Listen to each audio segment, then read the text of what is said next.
Good morning, students.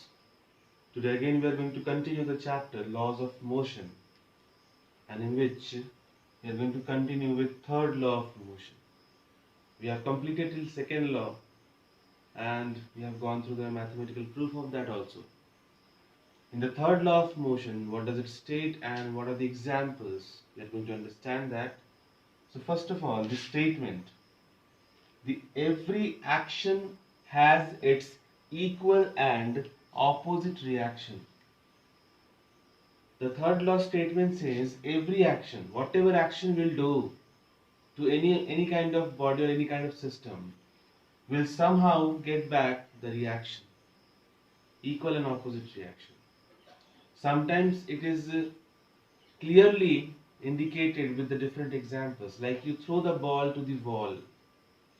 When you throw a ball to the wall, we find that whatever force we apply to the ball towards the wall with the same force, with the same reaction, the ball comes back to us. But there are so many examples where we don't get that thing very easily. Like we are walking on the floor. That time, whatever action we are taking on the floor, that same reaction is getting back. We are getting back the same reaction, but we don't feel it sometimes. But when we see our shoes, our slippers, then we feel that yes, we did the action, so we got back the reaction also. So there are so many examples we can relate with the third law. I have written few and there are so many in the book given. Firing a bullet from a gun. When we fire a bullet from a gun, what happens? The bullet moves in forward direction and the gun moves in backward direction. So action is also there, reaction is also there. Correct, students? Rocket motion, rocket propulsion. How the rocket moves? Rocket moves in forward in upward direction. To move it upwards, what happens? The gas is expelled out from the rocket at huge pressure. So that's why action is also there, reaction is also there. Walking I have written as I told you. If you keep a book on the table, then also it's an example of third law of motion. How? Because whatever force the book is applying on the table, somehow some reaction is been shifted towards the book also from the table. So these kind of examples will help you out to understand the third law of motion. So now we are going to understand the new topic apart from this laws of motion, that is gravitation. So now we are going to start, student, a new topic, that is gravitation. Actually, it is not new for you because we are experiencing day-to-day activities where we are facing this gravitation. What is gravitation? When we throw something up, it comes down. It comes down, it shows what? It shows there is some force. There is some force which is attracting a smallest object to the heaviest object towards the surface of the earth. This is because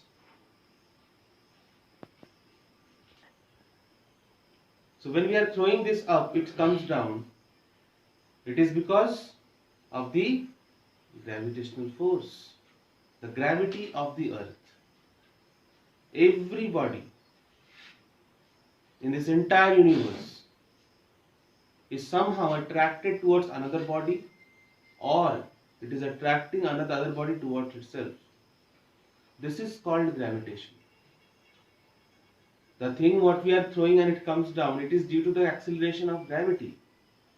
But the actual gravitation, if you want to understand, it is because of the attraction property of the different bodies around the universe. I am not taking only Earth. I am talking about the universe.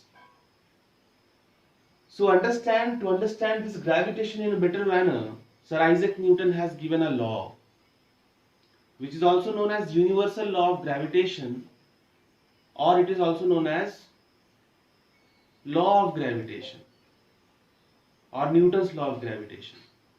So now we are going to see what the statement is having in that law of gravitation or Newton's law of gravitation.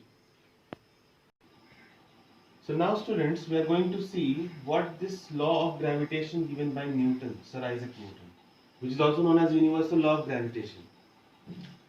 The statement of this law says that every body is attracted towards another body in this whole universe. But that force of attraction is depending upon what? Which things?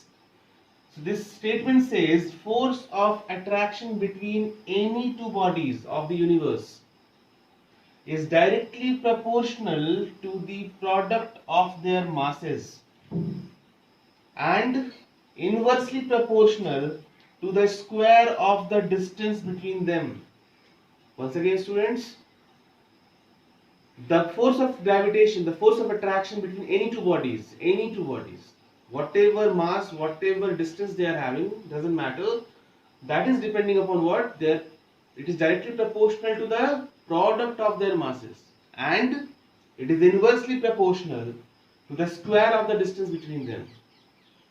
Further, I will tell you the mathematical expression of this, which will help you out to understand in much better way.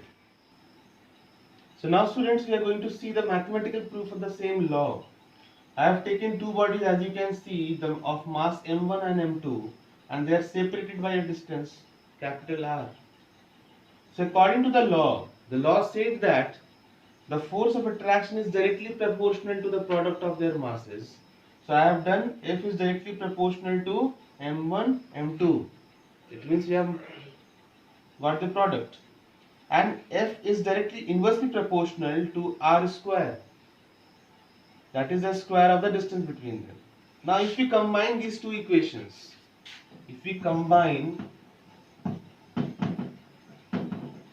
combining equation 1 and 2, what we will get students? F is directly proportional to m1 m2 by R square. I hope there is no confusion. Yes students?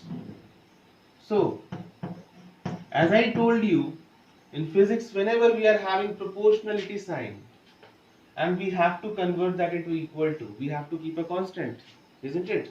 Like in the F is equal to ma expression, we kept the constant k. Here, we will not keep the constant k, we will keep a constant g. This g is called universal gravitational constant. So, m1 m2 by R square. Okay students, this is the formula.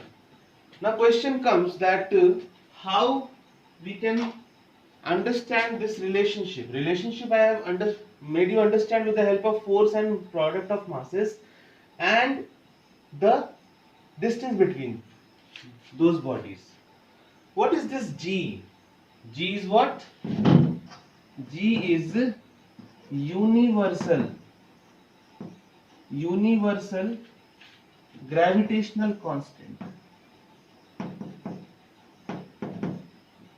Gravitational constant. Universal gravitational constant means what?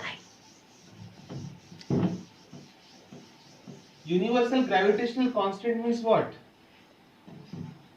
It is a constant which is having a fixed value. Fixed value means its value will never change. 6.676 into 10 to the power minus 11 Newton meter square per kg square. Wherever we will go, whichever planet you will go, the value of this capital G will never change. It will remain same.